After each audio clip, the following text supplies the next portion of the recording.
Good morning and welcome to Global Perspectives. I'm David Dumke. And I'm Katie Coronado. Welcome. Today we are joined by two guests from the University of Botswana. Dr. Wami Hambira is a senior researcher at the Akavango Research Institute. She is a specialist on climate change and tourism, among other things. We are also joined by Dr. Kebapetsi Lachau, who is a professor of political science and is the head of the political science department. Thank you for joining us. Thanks for having us. Dr. Hambira, your work is very, very important. Can you tell us about sustainability and the environment in Botswana in general terms for someone who doesn't know about how the environment is changing specifically in Botswana? Yes.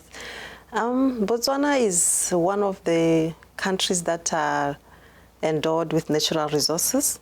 So natural resources are part of the environment, obviously, and they are very, very important to the economy, and not only to the economy, but also to the livelihoods of the population.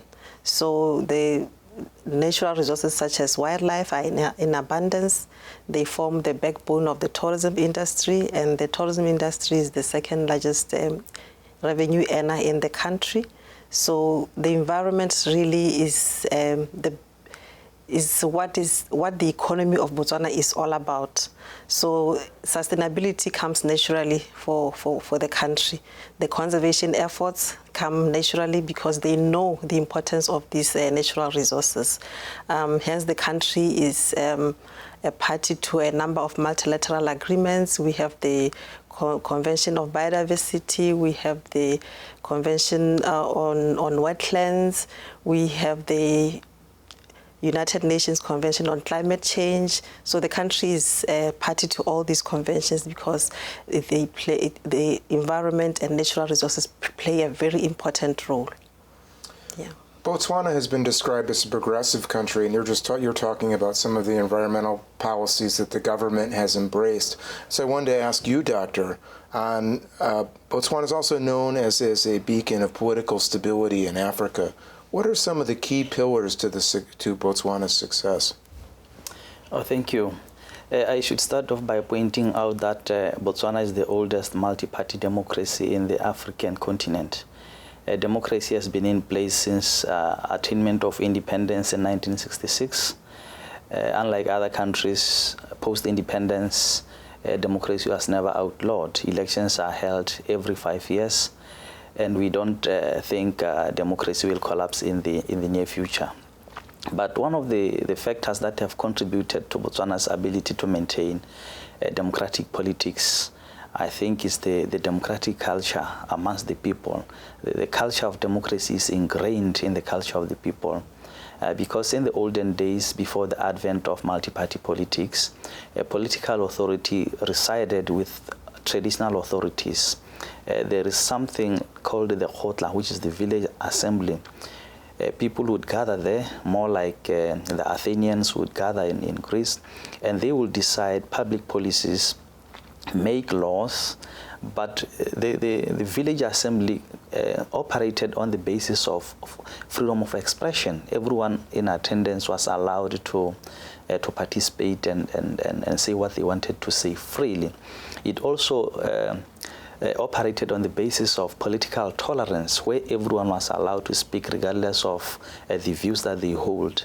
So as you can see, these principles are part of the liberal democracy as we know it today.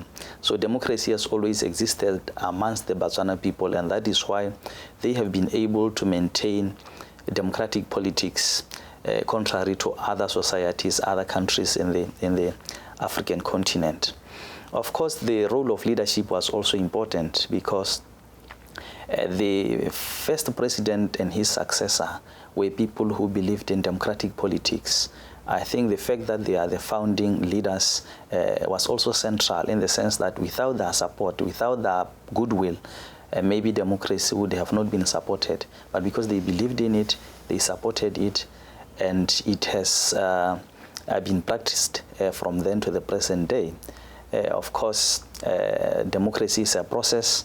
There are areas that requires strengthening, but of course, Rome was not built overnight. But I think where the country is a lot has been achieved. How does that relate to media and journalism in Botswana? In fact, democracy, as you may be aware, there is a recognition of the importance of access to information, freedom of expression. And Botswana is one country where, since independence, there's been free speech, there's been, the private media has been allowed to operate freely. And one of the good things about the private media is that over the years it has kept an eye on those who hold political power. It has exercised oversight or held politicians accountable. It has the private media has unearthed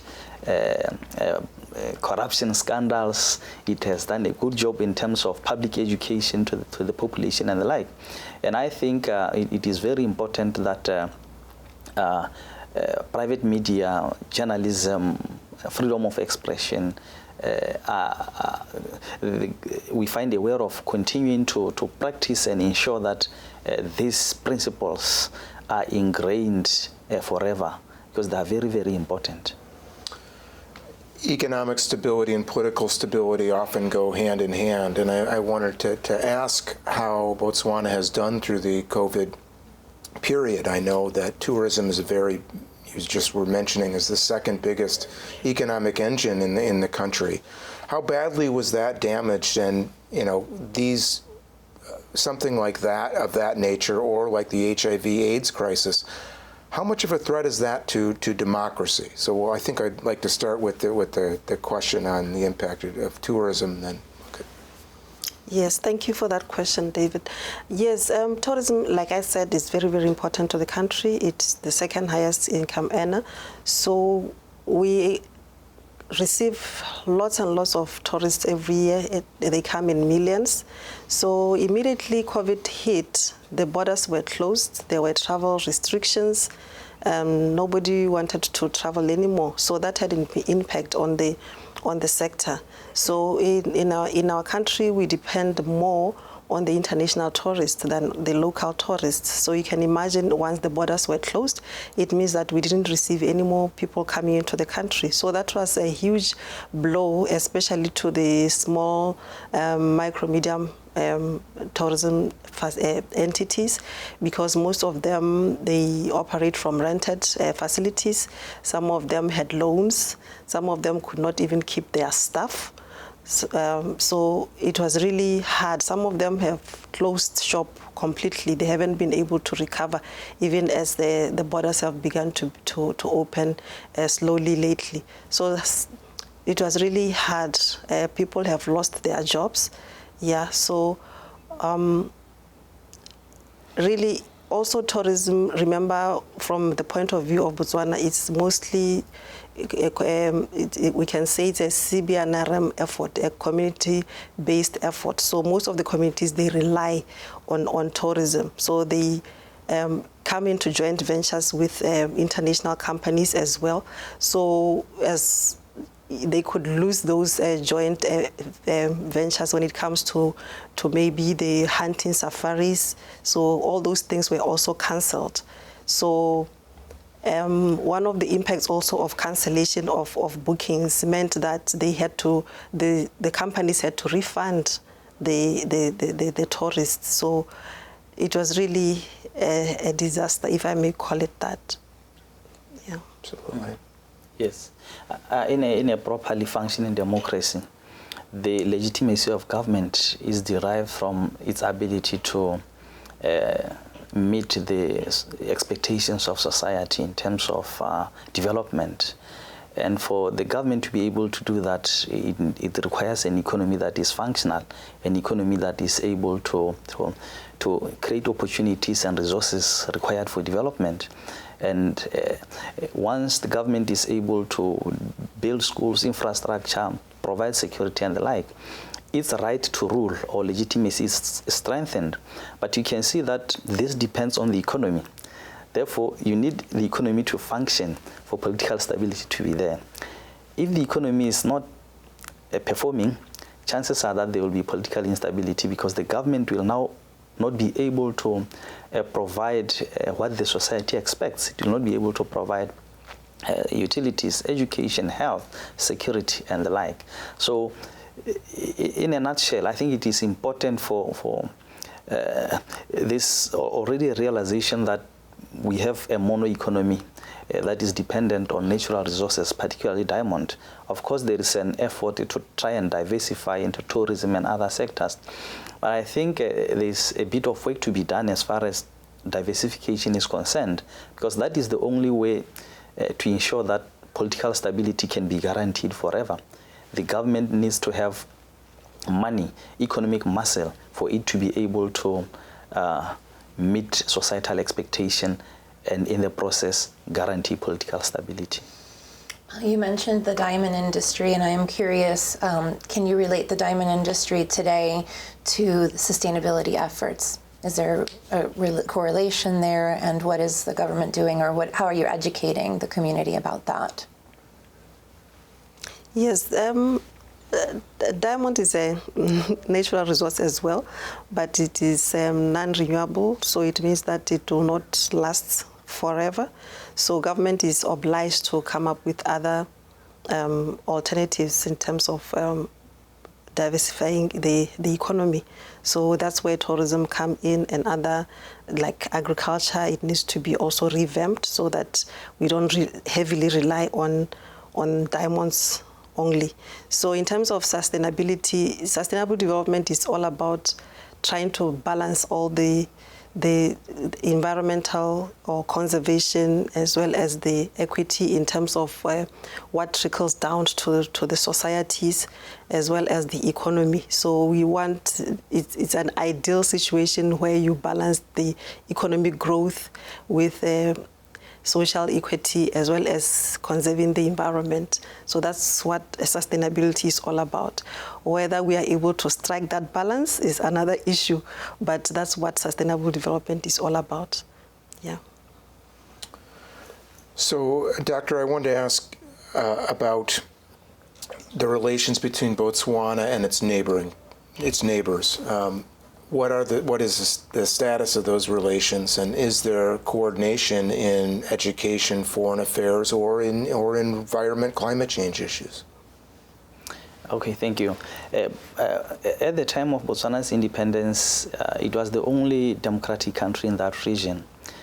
But some of the countries were actually threatening the country, like apartheid South Africa, Rhodesia, and the like. But since independence, Botswana has been smart enough to strike cordial diplomatic relations with all these countries. And those cordial diplomatic relations remain in place. And Botswana is actually working very well with those countries in a number of sectors. There is a regional organization called the Southern African Development Community. All countries in the Southern African region are part of these organizations.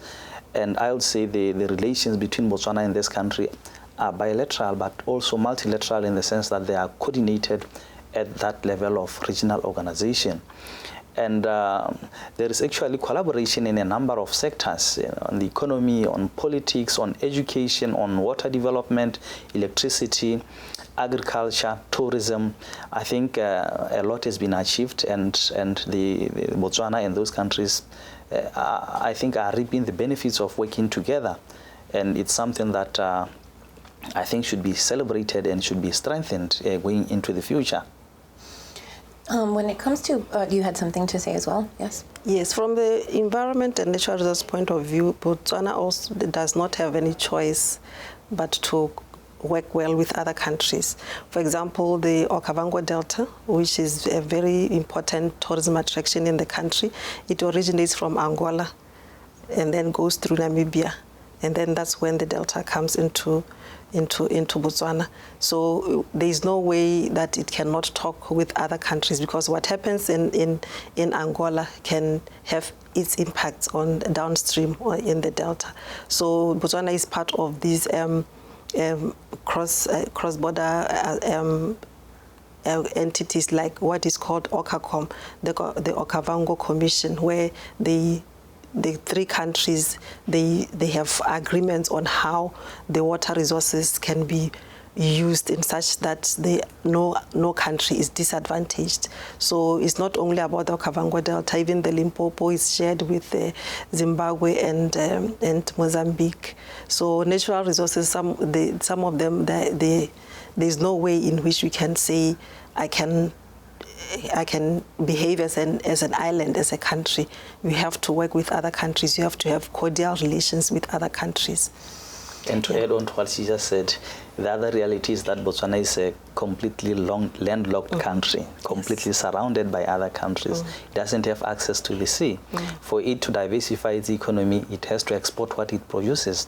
It needs those countries for transportation. For it to receive goods from outside, it needs those countries' transport networks for the goods to reach Botswana. So I think there isn't much that Botswana could do. It maintains cordial relations. It has done that, and I think it will continue to do that. That's excellent. And what are the biggest challenges in those collaborations that you've noticed from a political standpoint? I'm sure with sustainability we can find several opportunities for discussion as well, but from political, what are the biggest maybe differences? I know that being cordial is really important and diplomatic. Tell me about the challenges and how you've navigated. Thank you. I can think of two challenges. One is that, we have what we call a regional hegemon, a powerful country next door, South Africa. And South Africa, I think its economy depends largely also on providing services to the neighboring countries.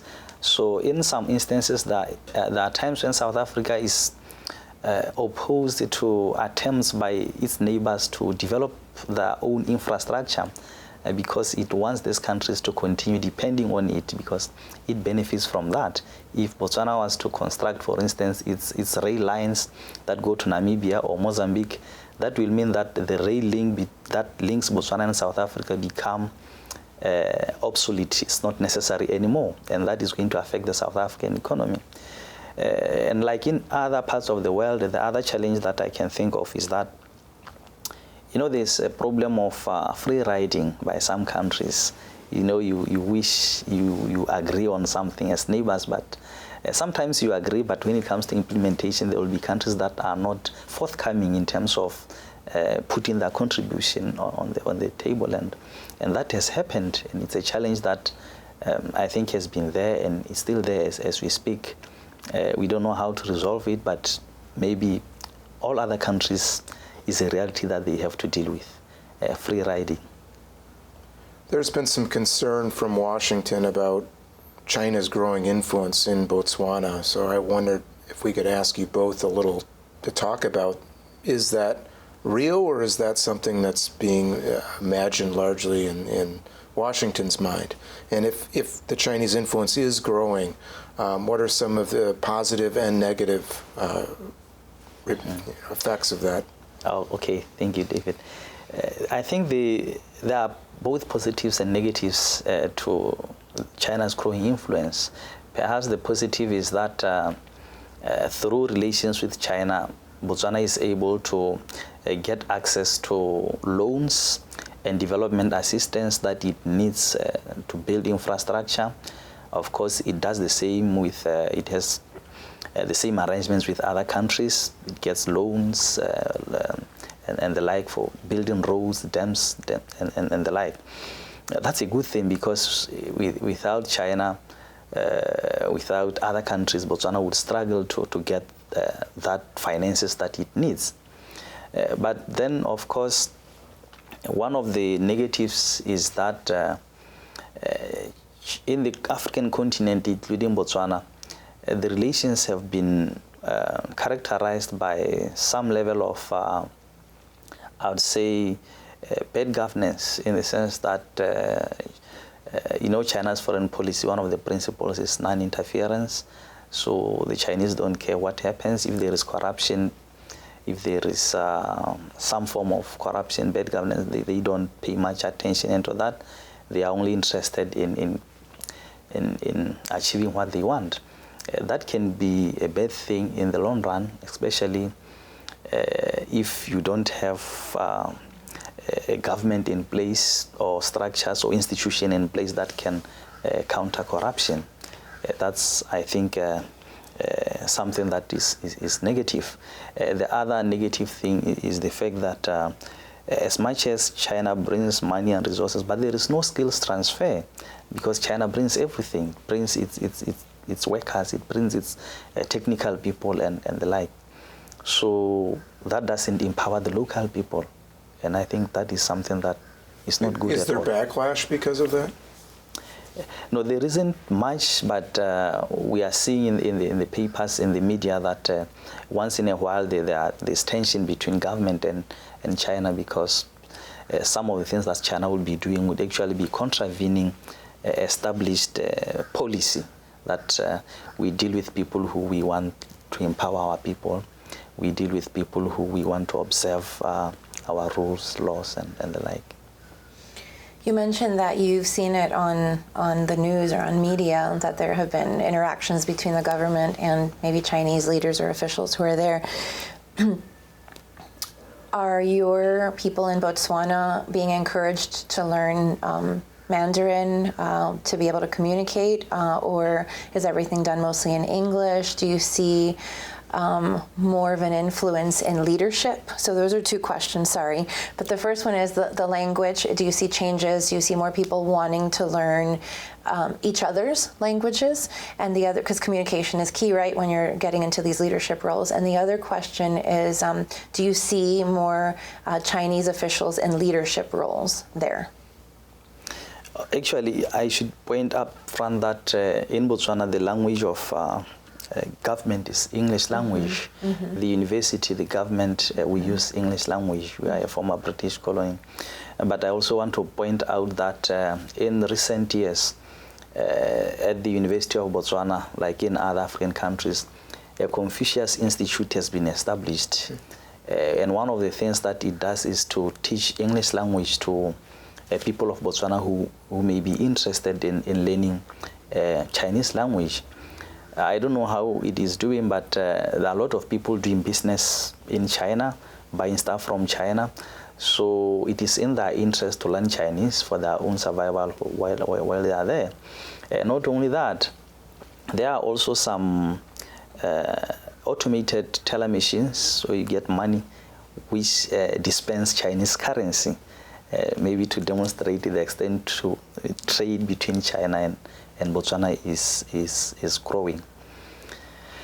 But regarding the second question, I think the Chinese government, over the years, I think what has happened is that the Chinese ambassador has become perhaps as dominant as the United States ambassador to demonstrate the extent to which perhaps the relations between Botswana and China have been growing over the years.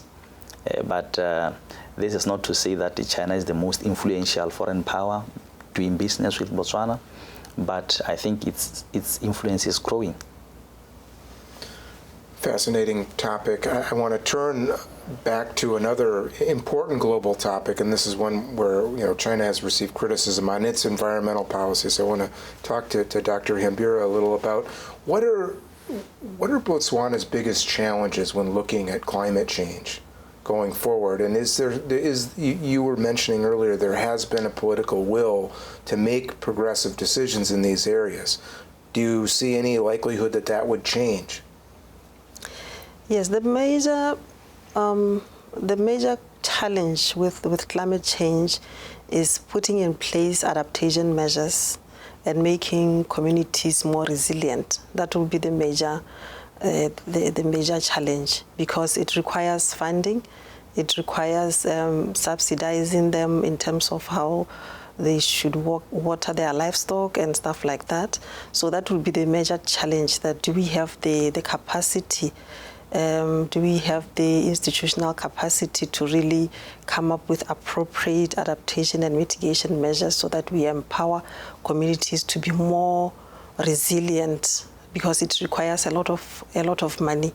I think that is why it is known that developing countries bear most of the brunt of climate change. It's not because other countries don't experience the impacts, it is because other countries have more capacity in dealing with the effects. But developing countries such as Botswana, the capacity is lower because there are many there are many competing needs in terms of the little funds that the country has. Yes.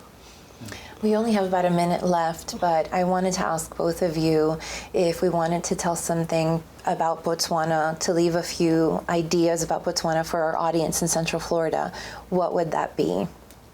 We can start with you. Go back. Yes, I think what I want to say is that Botswana is a very stable country politically, and we don't see that changing. And as such, it's a country that maybe others should look up to in the African continent as to how to maintain multi-party politics and liberal politics going into the future. Thank you. Yes, I would just want to say tourism is going to go a long way in being one of the most important sectors to the economy, as the country even diversifies the tourism products away from maybe just nature-based, going into urban tourism. And so we invite everybody to keep coming to Botswana to see the beauty that we have. Well, Dr. Luchao, Dr. Yambira, it has been great to talk to you both about these very important topics. We look forward to having you back, and we're glad to see you again, this time live, thankfully. So thank you. Thank you. Thank you. Thank you. And thank you. We'll see you again next week on another episode of Global Perspectives.